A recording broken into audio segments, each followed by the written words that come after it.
নবীজি বলেছেন, কেউ যদি ভাঙ্গা অন্তর জোড়া লাগায় তাকে বিনা হিসাবে জান্নাতে দেবে। তাহলে কেউ যদি জোড়া অন্তর ভেঙে দেয় সে তো বিনা হিসাবে জাহান্নামে যাবে। সেজন্য আমি ভাবছি আমি কখনো আমার নিজের অজান্তে কারো মন ভাঙলাম কিনা, এই ভয়টা আমি পাচ্ছি।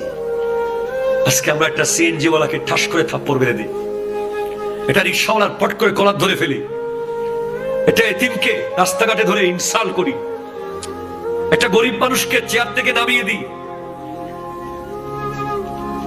একটা ফকিরকে অপমান করি, অপদস্থ করে কথা বলি, কোরবানির দিন গোশতের টুকরো একটু বেশি দিতে হবে বলে দরজা বন্ধ করে দিই। কত অন্তর আমরা ভেঙে দিই, কতজনকে মায়ের বুক থেকে আজ চলে যেতে বাধ্য করেছি আমরা, কতজন শখের ব্যবসা প্রতিষ্ঠান ধ্বংস হয়ে গেছে। এখনো হয়েছে, তখনও হয়েছে, যখনই হয়েছে।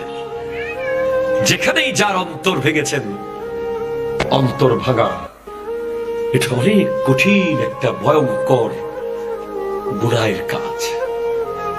বিনা হিসাবে জাহান্নামে চলে যাবেন। অথচ একজন এতিমের মাথায় যদি আপনি হাত বুলিয়ে দেন, তার অন্তরটা আপনি জোড়া লাগিয়ে দিয়েছেন।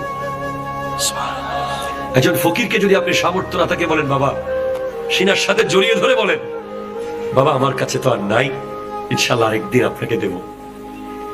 কোরবানির দিন আপনি গরুর গোশত দেওয়ার সময় সম্মান করে দেন। কোরবানির দিন আপনার বাড়িতে যে গরুর গোশতের জন্য আসে সে ফকির নয়, এটা তার হক।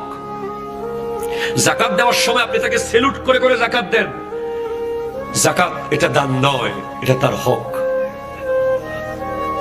কথা বলেন না ঠিক না?